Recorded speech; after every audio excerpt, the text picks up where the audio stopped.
everybody, and welcome to another of our Wednesday Wisdom with Cube HR. So as you will probably know if you've joined us before, the aim of our session is to give you an insight into a topical and typical HR issue that may be going on at the moment, what our thoughts are and what our solutions are.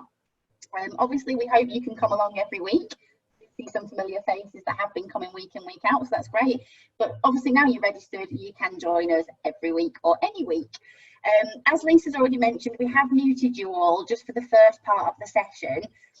We do record the advice section, so this part of the presentation is recorded for us to share with other people, hence the reason we mute you, because if we don't mute you and you get some background noise, it starts showing you on the screen. So the recording will only show my presentation and me talking. I will turn off the recording at the end, so when we get to the point where we start asking questions, I'll turn the recording off so you can feel free to talk at will about any questions you've got without needing to feel like you're going to be recorded on that one. Obviously Lisa's here on the session with me today. Lisa's going to keep an eye out on the chat function, so if you do have questions about anything that I talk about, either do raise them on the chat with Lisa privately or just raise them on the group chat to everybody, and we will come round to answering them at the end. I'd also like to say hello to Sally today. So Sally Thompson is our new HR member. So Sally's come on board as a HR admin for Cube.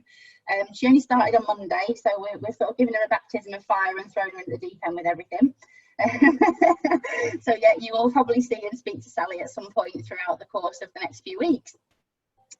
Just to go through quickly, be aware these sessions aren't designed to give you HR support, they are just designed to give you an overview of information. If you have got a specific case that you want help with, stay on the line afterwards, call us, email us, and obviously we'll discuss it then. So what are we talking about today? Well, we've talked a lot recently about furlough and people not being at work and redundancies and all that side of things.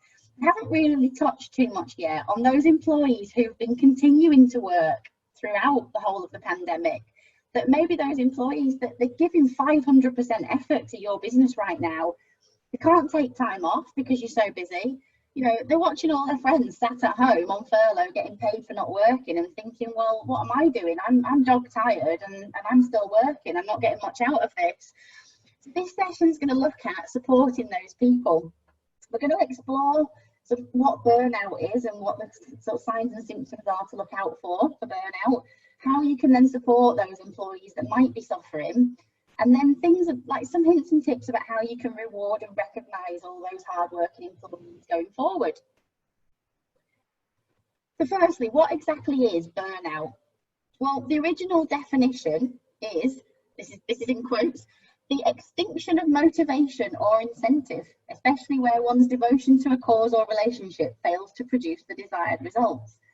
So what does that actually mean in real terms? Well, some of the common signs of burnout that you need to be looking out for in your employees are things like they're starting to view their job as stressful and frustrating. They're getting really cynical about their working conditions or the people they work with. They might be irritable all the time or impatient, out of character with colleagues or with customers.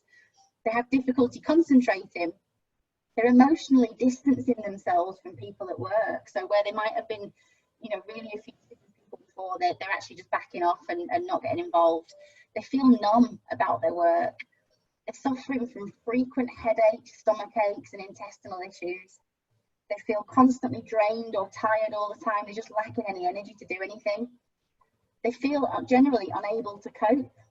Their performance levels are dropping. You've noticed their performance levels are dropping, and they may start getting an increased reliance on food, drugs, or alcohol. And employees who are facing burnout are more likely to develop depression and other mental health problems. So you do need to be aware that this is an issue and that you may need to address it. Some sort of thoughts and statistics about what causes burnout, and I'm sure you'll recognise some of these in the environment we're in at the moment. So the biggest one, not having enough time to finish their work. So employees who do have enough time to finish their job are 70% less likely to get burnout. If you've got people that are working at the moment and they just don't have enough hours in the day to do things, I think a lot of us could say that, me included at the moment, and they're not getting enough time to finish their workload, that is a potential risk of burnout. Lack of communication and support from management. So where employees feel supported, again, they're 70% less likely to experience burnout. So we're going to obviously talk about support and the things that you can do in the next section. Lack of clarity on their role. So businesses that constantly move targets all the time just leaves employees feeling exhausted and just unable to keep up, and just totally at risk of burnout there. Unmanageable workloads, which is a little bit similar to the not having enough time to finish work, but an unmanageable workload, and they just feel so overwhelmed that they can burn out.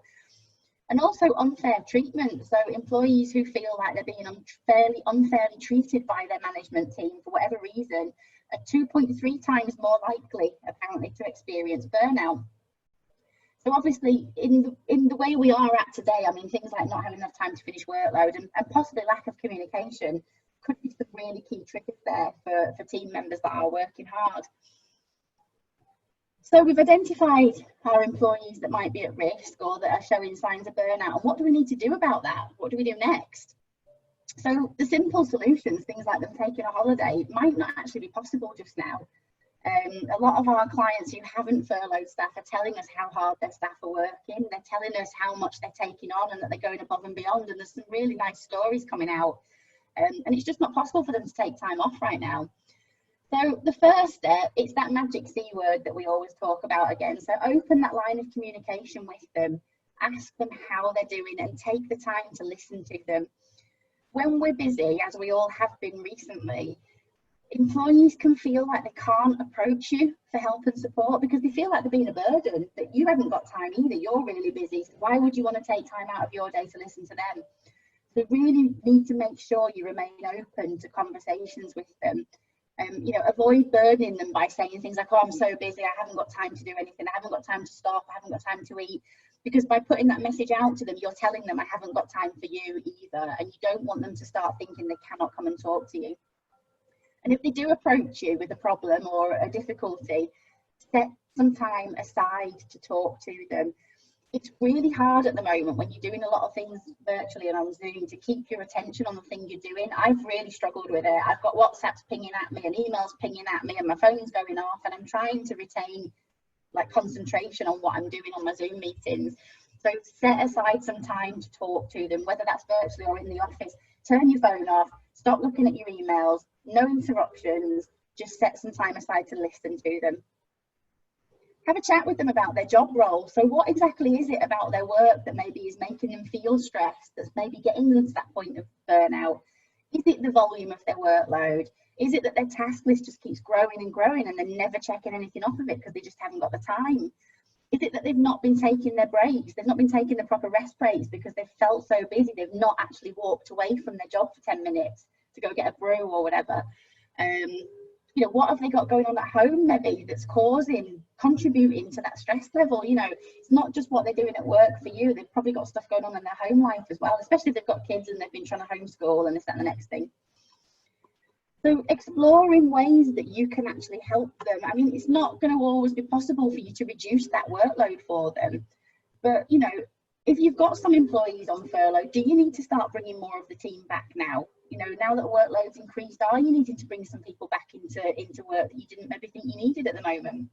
Do you need to revise that employee's objectives or targets so they're not feeling pressured and like they're not going to be able to achieve what you set them out to achieve? Because if you've done annual appraisals, and you might have done them in January or February, you'll have set your employees' objectives not knowing what was going to happen with the COVID situation.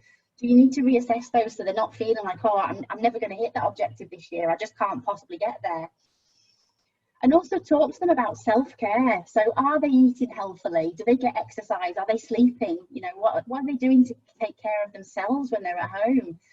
And if they're not doing those things, you know, encouraging them to take part in some self-care practices. So taking time out for themselves when they're able to, even if it's just 30 minutes a day, just going for a stroll or spending 30 minutes playing with the kids or whatever it is that makes them happy, just making sure they're spending some time every day doing something that they love. And just think about, is it possible for them to take some time off? They might not be able to take a week off because you're too busy, but could they take a day here and there just to kind of have a little bit of a break from everything that's going on? You know, it might be possible for you to facilitate that for them. So have a think and explore that possibility. And also, do you have anything in place for them to help them? So have you got an employee assistance program, maybe, if you've got healthcare for them and they can contact those people for support? Can you point them in the direction of a mental health person or even a GP if they're really struggling? And if they've not got anything like that in place, can you look at putting something in place for them? There's lots of mental health support out there. We partner with a really good wellbeing centre that we can put you in touch with. So if you've not got anything in place at the moment, it may be time to start exploring that for them now.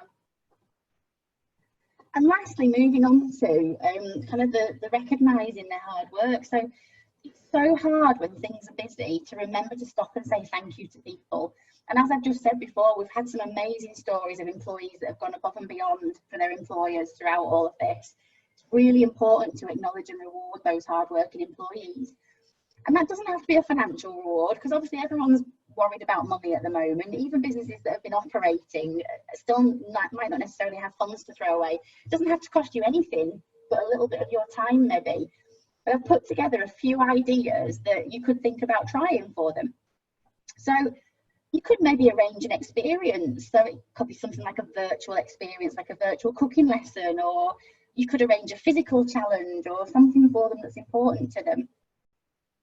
You could explore some kind of reward program. So there's things out there like Perkbox. There's probably 10 or 12 different ones that are similar to that. And they allow employees to save money on purchases. They kind of give them rewards. And there's also often like employee shout out boards on things like that as well, where you can give kudos to each other for a job well done. Think about a gift that you might be able to send them. So it doesn't have to cost a lot, but what do they enjoy? You know, one of my clients actually sent me a bottle of gin the other day as a thank you because I'd helped them out of a situation. And, you know, I love gin, and he took the time to find out what I liked and sent me something that was personal to me. You know, he could have sent me a box of chocolates, but I probably wouldn't have appreciated that as much. So take the time to find out what they enjoy and maybe just send them a little gift.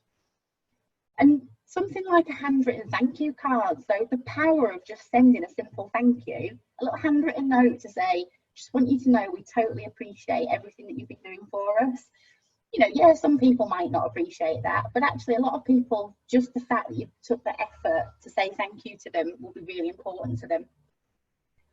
Could you look at providing some healthy snacks in the workplace, or arrange a breakfast for them, or a lunch once a week or something where they can actually just access food and maybe have a little bit of social time while they're doing it. Obviously social distancing, but you know, get in the boardroom or whatever, chat, talk, drink, eat, everything, so that people can just come together as a team. And then think about maybe arranging a team night out when you can. So when things are getting back a little bit more to normal, so to speak, you know, can you arrange a night out for a meal for them or some drinks? Or I know a couple of our clients have actually been putting barbecues on site for the lunches for their employees, you know, just as a bit of a social event. Could you treat them to a gift voucher or something? So, you know, a car wash voucher, a photography voucher, something that they can trade in at a local business, or even, might be a bit controversial, you know, a lottery scratch card or something. Could you treat them to something like that would mean something to them?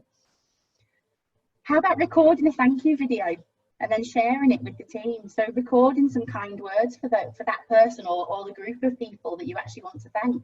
Record the video, share it with the team, share it on social media if you've got their permission to do it. And people just love knowing that you've acknowledged their hard work.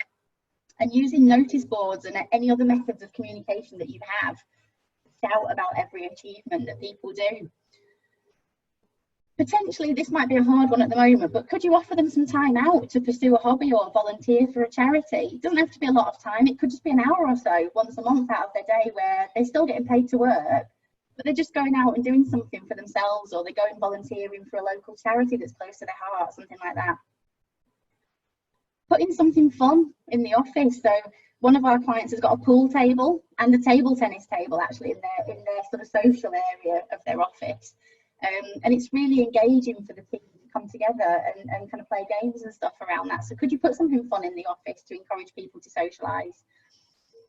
We've also recently been running some money saving sessions. So we've got a team of professionals that we sort of trust and we partnered up with.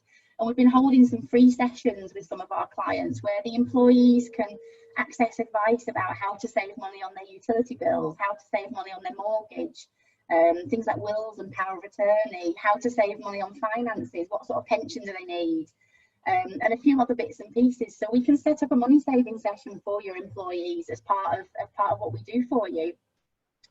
And the last one is obviously the more traditional methods, which is things like healthcare, healthcare cashback, dental cashback, those kind of schemes, which aren't necessarily something that everyone sees as a benefit, but it could be a nice reward for people if that's important to them. They're just a few of the ideas that range from costless to priceless ways that you can reward people.